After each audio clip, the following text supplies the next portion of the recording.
चलो बस now last lecture में हमने टाइप्स ऑफ सोइल देखा था, ठीक है। Now soil erosion.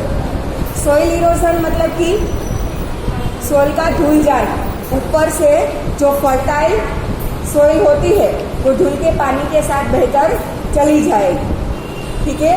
और जो इनफर्टाइल होगा वो पोर्शन रहेगा, उसे क्या बोलेंगे हम? सोइल इरोजन, ठीक है। या तो आपने कई बार देखा होगा कि कहीं खाली नदी पड़ी हो तो उसमें से रेत निकाल कर ट्रैक्टर भर भर कर लोग लेके जाते हैं, that is also soil erosion, ठीक है।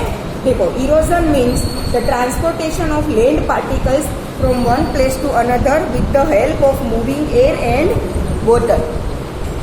मूविंग एयर या तो वाटर की वजह से जो फर्टाइल लैंड होती है, ऊपर जो फर्टाइल सोइल होती है उसके पार्टिकल्स ट्रांसपोर्ट होकर दूसरी जगह पर चले जाते हैं। वाटर के साथ तो बहकर चले जाएंगे, विंड की वजह से भी जाते हैं ना। अगर जोर जोर से हवा चले तो ऊपर से मिट्टी के जो पार्टिकल्स हवा में उड़कर दूसरी तरफ चले जाते हैं, हमने देखा है ना। Now in other words the faster transportation of the particles of the surface land to other place by natural resources. Erosion का मतलब क्या होगा? नेचुरल रिसोर्सेज की मदद से लैंड के पार्टिकल्स का फास्टर ट्रांसपोर्टेशन होना, एक one place to other place. It take many years to form the upper layer, ठीक है। If the soil particles are carried away because of heavy rain और by stormy wind the agricultural production decreases. हमारा land के ऊपर का जो soil का fertile portion है वो बनने के लिए इयर्स लगते हैं, इतने फास्ट 2-4 महीनों में नहीं बन जाएगा, वो बनने के लिए बहुत ज्यादा साल लगते हैं। जैसे कि हमने देखा था कि सोइल कैसे बनती है, रॉक्स के टूटने की वजह से। ऑब्वियसली रॉक्स इतनी जल्दी तो टूटेंगे नहीं, ठीक है। फिर दूसरा, एकदम फर्टाइल लैंड कैसे बनती है? अगर सोइल के अंदर सारे मिनरल्स अच्छे से हो तो ऑब्वियसली 2-4 महीने में तो सारे मिनरल्स उसके साथ मिक्स नहीं हो जाएंगे, ठीक है। हाँ, मेन मिनरल्स हम ऐड कर सकते हैं, जैसे कि हम फर्टिलाइजर्स यूज करते हैं, बट दे आर हार्मफुल, बराबर। नेचुरल जो मिनरल्स होते हैं उसकी तरह तो वो वर्क करेंगे नहीं, ठीक है। और जब हेवी रेन या तो स्टॉर्मी विंड होता है तो एक झटके में सब कुछ ऊपर से लेकर चले जाता है, जबकि वो बनने के लिए ईयर्स लगते हैं ना। उसकी वजह से फर्टाइल लैंड चली जाएगी तो एग्रीकल्चरल प्रोडक्ट डिक्रीज हो जाएगी। It is extremely necessary to maintain this upper layer for agriculture, so the soil erosion should be prevented, ठीक है। नाउ देखो, यहाँ पे सोइल इरोजन की फोटोज दी है। बाजू में यहाँ पे है खड्डे बना कर सोइल को, लैंड को बिगाड़ दिया है, और यहाँ पे विंड और वाटर की वजह से हुआ है। 2 पिक्चर्स यहाँ पे दी है। Measures to prevent soil erosion. Soil erosion को हम कैसे प्रिवेंट कर सकते हैं? Control the grazing activity on the land. Grazing activity मतलब सोइल को खोदना, या तो ऐसा काम कि जैसे जो देखो अभी हमने देखा है कि ये एरिया, आप यहाँ से 10 साल पहले अगर इस एरिया में आए होते ना तो यहाँ पे सारी खेती लायक ही जमीन थी, ठीक है। यहाँ पे थोड़ा बहुत ही कंस्ट्रक्शन था, बाकी सब कुछ क्या था? खेती लायक था। तो वो सब कुछ सारे लोग अपने जमीन बेच कर वहाँ पर कंस्ट्रक्शन हो रहा है, तो ऑब्वियसली जो एग्रीकल्चर के लिए जरूरी लैंड थी वो क्या हो गई? वेस्ट हो गई। अब इस जमीन में अगर आप मकान को पाड़ दो, कंस्ट्रक्शन हुई जो बिल्डिंग्स हैं उन सबको गिरा दो और फिर उसमें कुछ क्रॉप उगाने की कोशिश करो, नहीं होगा, क्योंकि उसमें मिनरल्स बचे ही नहीं होंगे, ठीक है। तो that is known as grazing activity, ठीक है।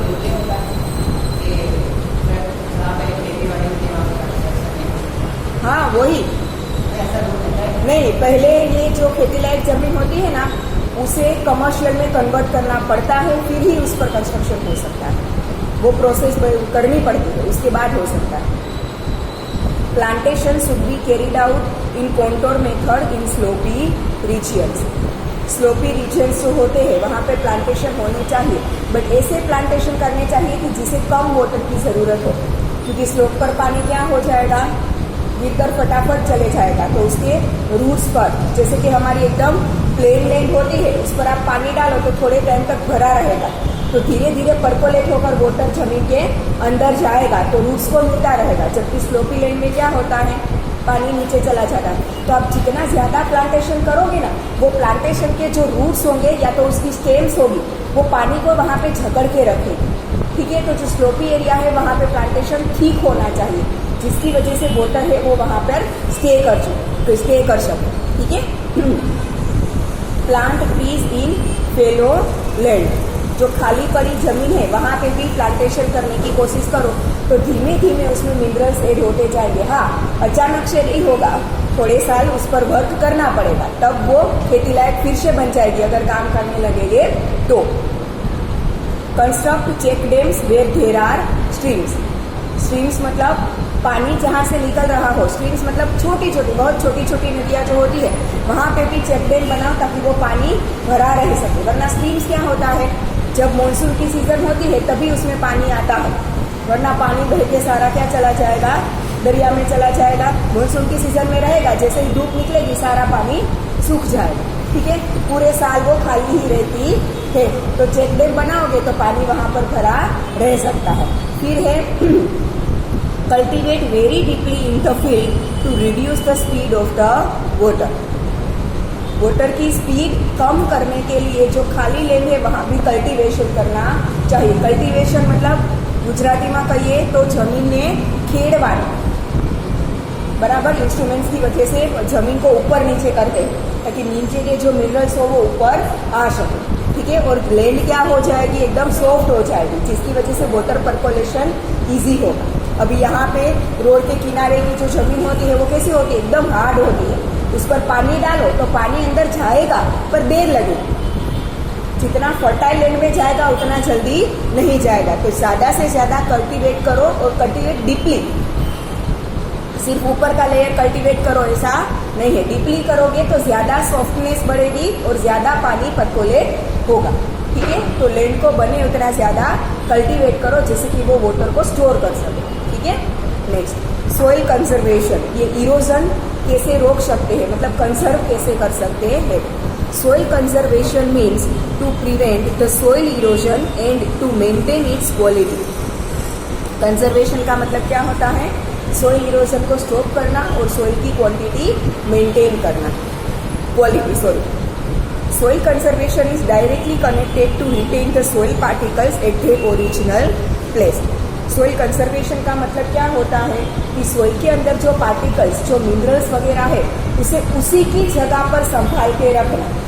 वो वाटर के साथ या तो विंड के साथ धुल कर चले जाएंगे तो यहाँ की दूसरी जगह पे जाएंगे तो वहाँ की लैंड फर्टाइल होगी, बट यहाँ की लैंड तो क्या हो जाएगी, बिना काम की किसी हो जाएगी। ठीक है, और चाहे शायद वो विंड और वाटर से पार्टिकल्स जहाँ पर गए वहाँ पे ज़रूरत भी ना हो। ठीक है, तो जहाँ पे वो मिनरल्स या तो उसकी जो फर्टिलिटी अवेलेबल है उसी जगह पर उसे संभाल कर रखना, that is known as soil conservation. ठीक है, different remedies are used at different places in the world according to its location and problems. हर एक जगह पे लैंड एक जैसी नहीं होगी, तो हर एक जगह के प्रॉब्लम्स भी अलग अलग होंगे। तो जिस टाइप का प्रॉब्लम है उस टाइप का उसका सॉल्यूशन रखेंगे। ठीक है, सोइल को कंजर्व करने के लिए। If the soil is not conserved, then there are chances of floods, which enhances the risk against lives and property. ठीक है, अगर सोइल को कंजर्व करके ना रखो तो फ्लड के चांसेस बढ़ जाते हैं। नदी किनारे के आसपास की लैंड अगर सोइल फर्टाइल होगी तो पानी ज़्यादा से ज़्यादा परकोलेट होकर जमीन के अंदर चला जाएगा, अदरवाइज पानी भरकर आगे चला जाएगा। ठीक है, फॉरेस्ट में अगर ज़्यादा से ज़्यादा ट्रीज होंगे तो वो पानी को क्या करेगा, संभाल के रखेगा। मतलब कि जितनी जल्दी से, जितने स्पीड से, जितने ज़्यादा फ्लो से वाटर बहकर आ रहा है उतनी उसकी स्पीड नहीं रहेगी। अगर ट्रीज या प्लांटेशन उसके रास्ते में होगा तो वाटर की स्पीड क्या हो जाएगी, कम हो जाएगी। जिस फ्लो से वो आगे बह रहा था वो स्पीड कम हो जाएगी, तो ऑब्वियसली जितनी कम स्पीड होगी उतना वो नुकसान कम करेगा होगा। ठीक है, तो जितने ज़्यादा प्लांटेशन हो सके उसका हम क्या कर सकते हैं, अगर कंजर्व करें तो वाटर की स्पीड कम कर हम फ्लड का प्रॉब्लम रिमूव कर सकते हैं। हाँ, हर बार नहीं हो सकता, हर बार नहीं हो सकता, पर ज़्यादा से ज़्यादा टाइम उसे हम रोक सकते थे। Now thus soil conservation is very much necessary। ऊपर देखो पिक्चर दिया है आपको, फर्स्ट में दिया है flows faster over the slopes. अगर लैंड ऐसी है कि जिसमें स्लोप्स बहुत ज़्यादा है तो वाटर क्या हो जाएगा, फ्लो होकर नीचे चला जाएगा। ठीक है, उसकी जगह पे अगर हम उसमें क्या कर दें, सोइल में थोड़ी थोड़ी जगहों पर खड्डे खड्डे कर दे तो खड्डे में पानी भरा रहेगा, जो वो परकोलेट होकर जमीन के अंदर जाता जाएगा, जिसे हम क्या बोलेंगे, ग्राउंड वाटर बोलेंगे। जमीन के अंदर जो संभल कर पानी रहता है स्टोर होकर, उसे हम क्या बोलते हैं, ग्राउंड वाटर बोलते हैं। ठीक है, तो स्लोपी एरिया हो वहाँ पर थोड़े थोड़े डिस्टेंस पर बड़े बड़े खड्डे बनाकर रखो तो वो वाटर फ्लो होकर जाने की वजह क्या हो जाएगा, वो खड्डों में जो अपनी डिगिंग की है उसके अंदर वो स्टोर होगा और धीरे धीरे परकोलेट होकर ग्राउंड वाटर में फॉर्म होता जाएगा। ठीक है ना, अभी हमने देखा है कि ग्राउंड वाटर की क्वांटिटी डे बाय डे कम होती जा रही है। ठीक है, इसीलिए बोलते हैं कि रेन वाटर हार्वेस्टिंग करो। रेन वाटर हार्वेस्टिंग का मतलब क्या होता है, आपकी बिल्डिंग की छत पर जो रेन का वाटर कलेक्ट होता है उसे कलेक्ट कर कहाँ पे जाना देना है, ग्राउंड में जाने देना है। ठीक है, वरना तो वो बहकर ऊपर से चला जाएगा। जो भी पानी यहाँ से बहकर जाएगा वो किस में जाएगा, गटर में जाएगा। गटर से कहाँ पे जाएगा, नदी में जाएगा। साबरमती देखो कितनी गंदी है, क्यों, क्योंकि पूरे अहमदाबाद के गटर का पानी वहीं जाता है और वहाँ से न दरिया में चला जाएगा।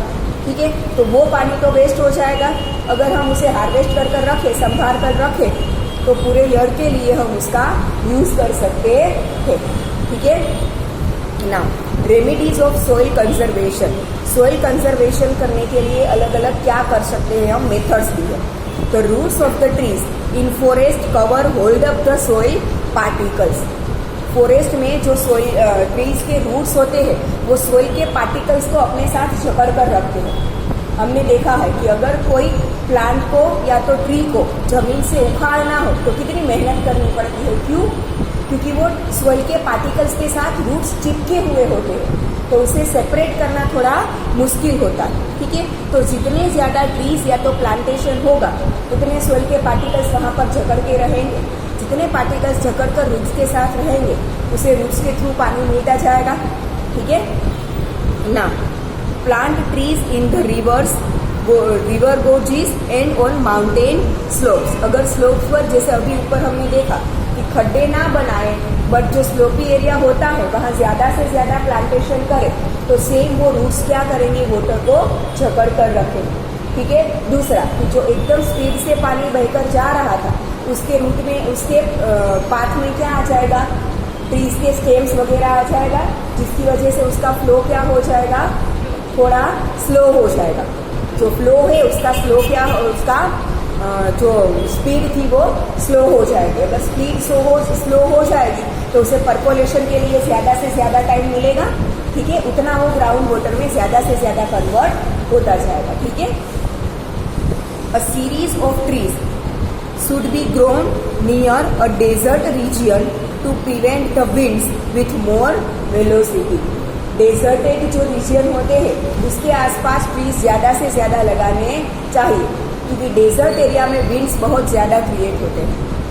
क्योंकि डेजर्ट एरिया में क्या होता है, ओनली रेत होती है, और रेत हमें पता है कि सनलाइट में बहुत ज़्यादा गर्म होती है। रेत जितनी ज़्यादा गर्म होगी, हमने 9th स्टैंडर्ड में देखा था कि विंड कैसे क्रिएट होता है, देखा था ना। ठीक है, जितनी लैंड ज़्यादा गर्म होगी उसके कॉन्टैक्ट में जो एयर होगी वो ज़्यादा से ज़्यादा गर्म होगी। ज़्यादा गर्म होगी तो वो क्या होता जाएगा, थीन होती जाएगी, पतली होती जाएगी, उसका प्रेशर डिक्रीज होता जाएगा। ठीक है, तो जो नीचे गर्म एयर होगी उसका प्रेशर कम होगा, ऊपर की जो ठंडी एयर होगी उसका प्रेशर ज़्यादा होगा। तो हाई प्रेशर वाली एयर नीचे आएगी, लो प्रेशर वाली एयर ऊपर जाएगी, तो विंड क्रिएट होगा। ठीक है, वैसे ही डेजर्ट एरिया के आसपास आपने देखा होगा कि कच्छ के किनारे पर क्या है, समुद्र है, तो एक तरफ डेजर्ट है, एक तरफ वाटर है। ठीक है, तो रात में डेजर्ट की जो मिट्टी होती है, रेत होती है, वो सबसे ज़्यादा गर्म होती है। दिन में वो सबसे ज़्यादा क्या होती है, गर्म होती है। वाटर के कंपैरिजन में रेत जल्दी गर्म होती है। ठीक है, जल्दी गर्म होगी, उसके ऊपर की जो एयर है वो क्या होती जाएगी, प्रेशर डिक्रीज होता जाएगा, जबकि वाटर के ऊपर की जो एयर थी उसका प्रेशर क्या होगा, ज्यादा। तो दोनों प्रेशर मेंटेन करने के लिए अपनी प्लेस चेंज करेंगे, ठीक है। तो इसकी वजह से एयर जब फ्लो होगा तो विंड क्रिएट होगा, ठीक है। उसका उल्टा रात में होता है, ठीक है। वाटर जितना रेत जितनी जल्दी गर्म होती है ना, उतनी ही जल्दी वो ठंडी भी होती है।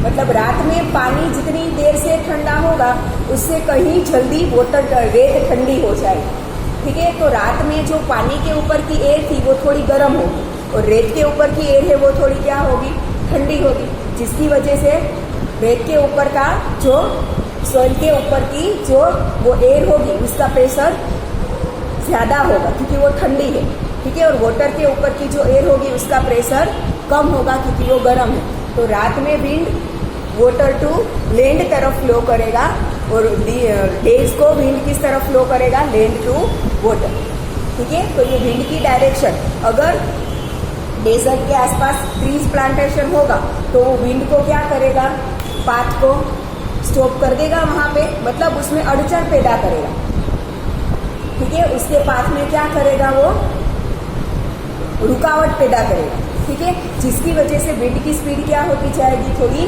कम होती जाएगी। इसकी वजह से विंड के साथ जो सोइल के पार्टिकल्स गए थे वो वहीं पर नीचे गिर जाएंगे, ठीक है। इसलिए डेजर्टेड एरिया के आसपास अगर प्लांटेशन ज्यादा करो तो वो डेजर्ट की लैंड है वो आगे बहकर नहीं जाएगी, वरना विंड के साथ साथ वो मिट्टी आगे जाती जाएगी और जो अच्छी लैंड थी उसके ऊपर भी वो मिट्टी क्या होती जाएगी, फैलती जाएगी और डेजर्ट एरिया आगे बढ़ता जाएगा, ठीक है। उसे रोकने के लिए ऑब्वियसली डेजर्ट में प्लांटेशन नहीं हो सकता, बट डेजर्ट के आसपास की जो लैंड है वहां पे तो कर सकते हैं ना, ताकि डेजर्ट एरिया है वो आगे बढ़ता ना जाए, ठीक है। तो इसी तरह से हम ये कंजर्व कर सकते हैं। दूसरा, it will stop the advancing desert को एडवांस करने में स्टॉप करेगा, मतलब कि अभी जो मैंने बोला डेजर्ट एरिया को बढ़ने से वो रोकेगा, क्योंकि डेजर्ट की जो रेत होती है उसे वो क्या करेगा, वहीं पर संभाल के रखेगा, आगे जाने नहीं देगा। The river floods should be controlled by diverting their flow in other rivers और इन ड्राई रिवर बेड्स, ठीक है। बड़ी बड़ी जो नदी होती है जहाँ पे बारिश बहुत ज्यादा होती है, जिसकी वजह से हमें पता है कि हर साल इस नदी में बहुत ज्यादा पानी आता है, ठीक है। तो उसका फ्लो क्या करना चाहिए, थोड़े थोड़े डिस्टेंस पर डाइवर्ट करते रहना चाहिए।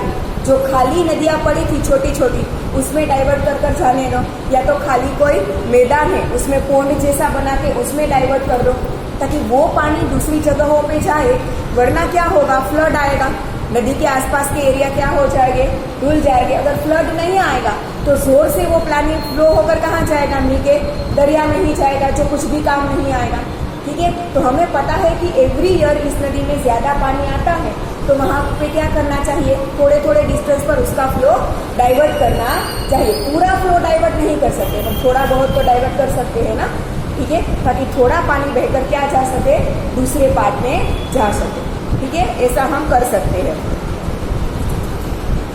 फिर द अनरेस्टिंग, जैसे कि नर्मदा में किया है, नर्मदा में से कितनी केनाल निकाली है, पूरे गुजरात में, मध्य प्रदेश और महाराष्ट्र तक वो पानी जाता है नर्मदा का,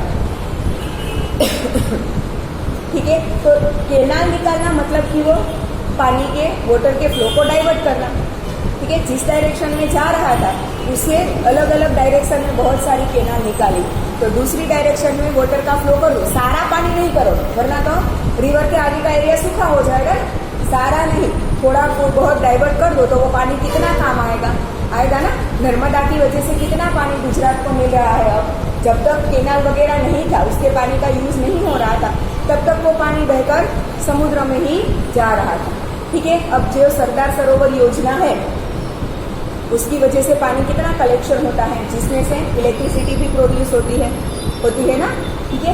एक प्रॉब्लम होगा कि वो जो सरदार सरोवर योजना बनाई है, पहले इतना सारा वो एरिया कवर वाटर में नहीं होता था, क्योंकि पानी बहकर चला जाता था, तो जितने एरिया में से नदी निकलती थी उतना एरिया कवर होता था।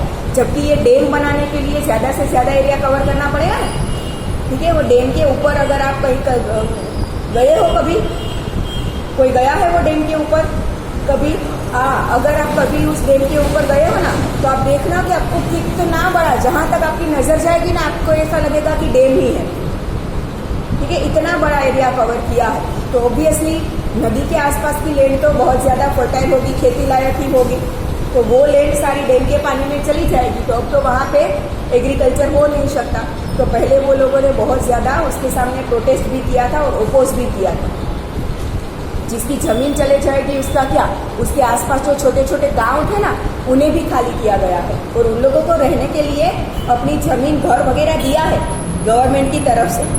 बट अपना घर छोड़कर जाना, अपना गांव छोड़कर जाना इजी नहीं होता, इसलिए बहुत सारा प्रोटेस्ट हुआ था उसके खिलाफ। और वो पानी जो कलेक्शन होता है ना, उसकी वजह से ऊपर, भाई नर्मदा आती कहाँ से है?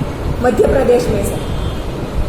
ठीक है, कहाँ से आती है? मध्य प्रदेश में। तो ऊपर जितना पानी डैम में कलेक्ट होगा, उतना ऊपर का वाटर का फ्लो क्या होता जाएगा? कम होता जाएगा ना, स्पीड कम होती जाएगी। तो वहां से ऊपर से वाटर की स्पीड कम होती जाएगी, तो वहां पे पानी भरना शुरू हो जाएगा थोड़ा थोड़ा। हाँ, यहाँ पे डैम के जितना इतना ज्यादा नहीं होगा, पर थोड़ा बहुत तो भरेगा ना, तो वहां पे भी इसकी वजह से क्या होगा? प्रॉब्लम्स क्रिएट होगी। ठीक है, इसीलिए बहुत ज्यादा इसका पहले ओपोज हुआ था। फिर धीरे धीरे सारे प्रॉब्लम्स सोल्व करते गए और फाइनली ये बना।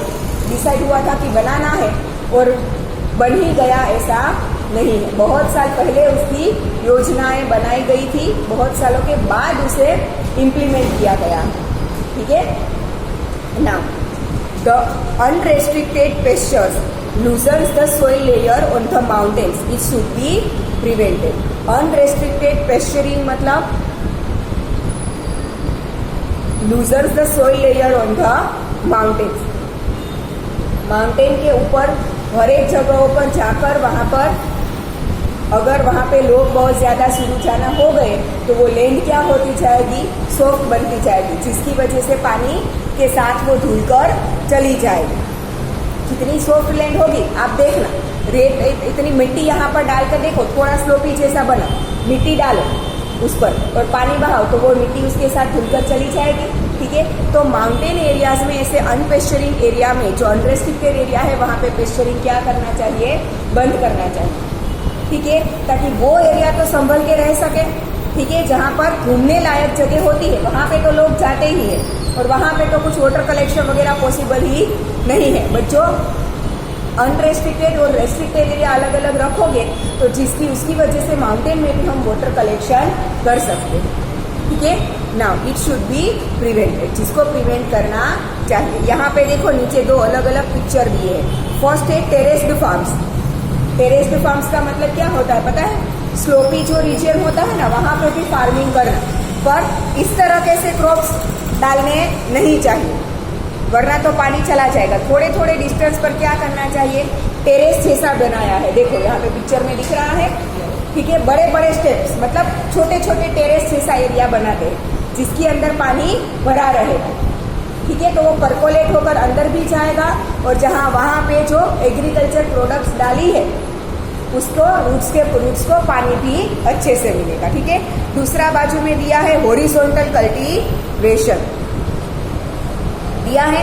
इसी का ही बाजू में जो पिक्चर है ना, टेरेस्ड फार्म, उसका ऊपर से साइड से पिक्चर लिया है, तो ऐसा देखेगा horizontal cultivation.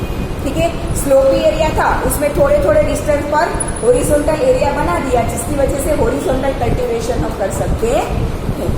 Clear? Methods like horizontal cultivation, terraced farms, etc. should be implemented. ठीक है, ये टाइप की जो मेथड्स है उसे इम्प्लीमेंट करनी चाहिए, ताकि स्लोपी एरिया में भी फार्मिंग बहुत अच्छे से हो सके। दूसरा कि वहां पे भी वाटर पर्कोलेशन की वजह से ग्राउंड वाटर कलेक्ट किया जा सकता है। Humus contents should be added to the soil which has lost its fertility.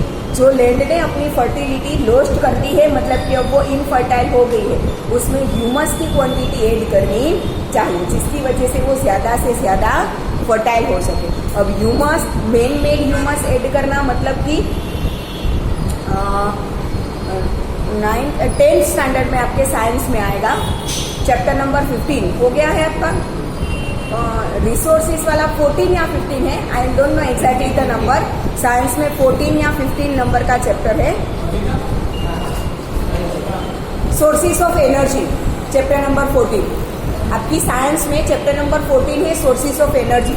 उसमें आप पढ़ोगे बायोगैस। बायोगैस पढ़ोगे, बायोगैस कैसे बनता है, 9th स्टैंडर्ड में ओवरव्यू तो दिया है। काउ डंग या तो ट्रीज के रिमेनिंग, ठीक है, वगैरह में पानी डालकर उसे क्या किया जाता है, एक टैंक में भरा जाता है। धीरे धीरे वो सड़ना शुरू होगा, उसमें से मीथेन गैस बनेगा।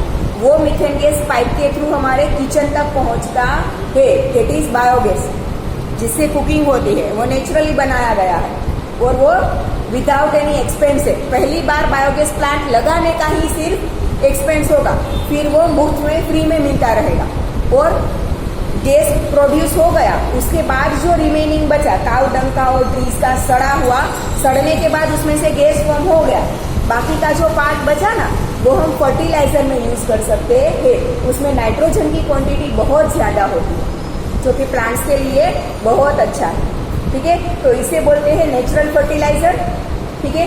दूसरा नेचुरल फर्टिलाइजर कैसे बनता है, काउ डंग ट्रीज के रिमेनिंग को जमीन में बड़ा सा खड्डा खोद गए, ठीक है, उसमें क्या करेंगे, वो काउ डंग और ट्रीज के रिमेनिंग का एक लेयर बनाएंगे। वो लेयर के ऊपर फिर एक मिट्टी का लेयर बनाएंगे, फिर से ऊपर वो काउ डंग और ट्रीज के रिमेनिंग का लेयर बनाएंगे, उसके ऊपर फिर से मिट्टी का लेयर बनाएंगे। 20-25 दिन कर एक दिन तक ऐसे ही रखेंगे, ठीक है, जिससे वो हाँ, और ह्यूमन रिमेनिंग्स भी उसमें डाल सकते हो, ठीक है। काउ डंग, ह्यूमन रिमेनिंग्स, फिर ट्रीज के रिमेनिंग्स, वो सब कुछ उसमें मिल जाएगा। सड़कर वो फर्टिलाइजर में कन्वर्ट हो जाएगा।